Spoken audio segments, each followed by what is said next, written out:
I'm Margot Politis. Welcome to Study English IELTS Preparation. Today we're going to look at the use of pronouns in a story about durian orchards. English uses a range of pronouns for different functions.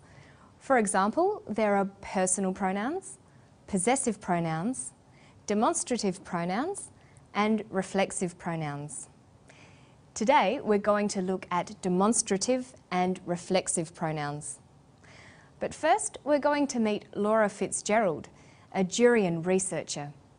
She is describing a durian leaf. Listen to how she uses the demonstrative pronouns this and that. This is the underside of the leaf, and we're seeing it at a 406 times magnification. These are the hairs that you see here. This is one of the reproductive structures of the pathogen, and it's called a sporangia. And what's happened is it's been in a drop of rain, it's splashed onto the underside of the leaf, and it's gotten caught in the hairs, and it's what we call germinated and started to grow across the surface of the leaf. New research is investigating ways of inoculating or vaccinating durian trees grown in orchards with the good fungi to help the plant protect itself from disease. She says, this is the underside. These are the hairs. Demonstrative pronouns demonstrate both distance and number, how close something is and how many there are. We can show this on a table. This is used for singular nouns that are near to you. These are used for plural nouns that are near to you. Laura is looking at a durian leaf and referring to part of it. The leaf is very close to her, so Laura refers to it using the demonstrative pronouns for near things, this and these. This is the underside. These are the hairs. Now listen to Dr. David Guest discussing the effect of the typhoon on the durian orchards. In 1994 in Thailand there was a typhoon around Chanthaburi, which is the main growing area. What happened after that typhoon is that some of the trees were damaged by the strong winds, but after that typhoon there was an epidemic of Phytophthora, and some orchards were completely destroyed by that epidemic. He says, that typhoon, that epidemic. That is a demonstrative pronoun used with singular nouns that are far away. Those is used with plural nouns that are far away. The typhoon was distant or far away from the speaker. It was in Chanthaburi, Thailand. The typhoon was also distant in time. It was years ago, in 1994. This is why he refers to it as that typhoon. So demonstrative pronouns apply not only to spatial relations, near and far, but also to time relations, now and then. In both cases, the pronouns convey distance. Let's look at some examples. I like this new movie better than that old one. This movie means a recent movie, a movie close to now in time. That movie means an older movie, more distant in time. These biscuits are nicer than those. These biscuits means they are physically close to the speaker. Those biscuits are further away.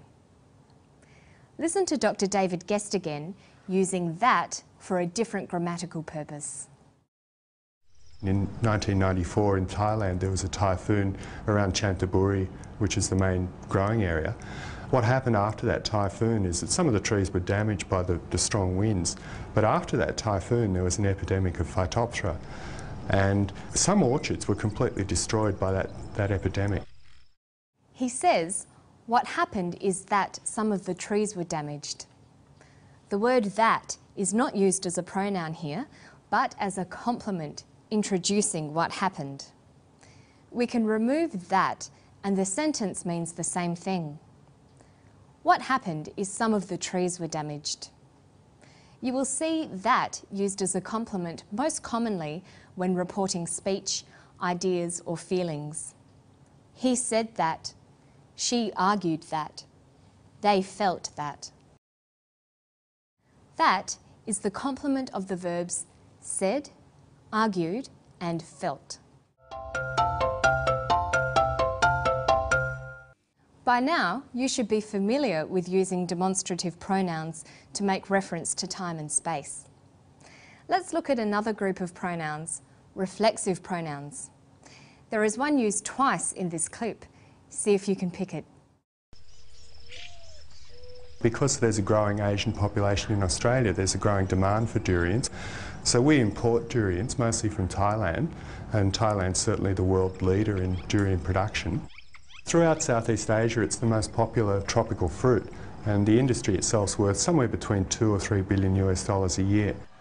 New research is investigating ways of inoculating or vaccinating durian trees grown in orchards with the good fungi to help the plant protect itself from disease.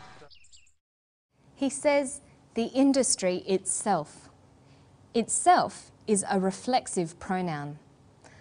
One of the functions of reflexive pronouns is for emphasis, to mean that person or thing and nobody or nothing else. For example, the house itself is beautiful, but the street is a bit noisy.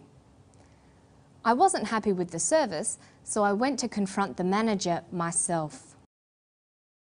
In these examples, the reflexive pronouns itself and myself refer back to the subjects of the sentences, the noun house and the pronoun I. They add emphasis to the statements. Let's look at the whole group of reflexive pronouns in this table. I might want to emphasise myself if I am speaking in the first person, or ourselves if I am talking about me and my friends, using the plural form. I could speak in the second person about yourself or yourselves. Using third person, I can emphasise himself, herself, itself, or oneself. The plural form is themselves. All of these words are reflexive pronouns that can be used for emphasis. Listen to the clip again. Because there's a growing Asian population in Australia, there's a growing demand for durians. So we import durians, mostly from Thailand, and Thailand's certainly the world leader in durian production. Throughout Southeast Asia, it's the most popular tropical fruit, and the industry itself is worth somewhere between $2 or $3 billion a year. New research is investigating ways of inoculating or vaccinating durian trees grown in orchards with the good fungi to help the plant protect itself from disease. The reporter says to help the plant protect itself from disease. The reflexive itself refers back to the subject of this clause. The subject and the object are the same, the plant. A common use of reflexive pronouns is to refer to actions where the subject and object are the same person or thing. For example, I cut myself shaving this morning, not I cut me. I got out of the bath and dried myself, not dried me. We made ourselves a cup of coffee, not made us. Okay, so today we've looked at pronouns. We've talked about demonstrative pronouns, this, these, that, those, and reflexive pronouns like myself, yourself, itself. To find more help on pronouns, you can visit our website anytime. You'll find today's story, transcript, study notes and exercises. That's all for today. I'll see you next time on Study English. Bye-bye.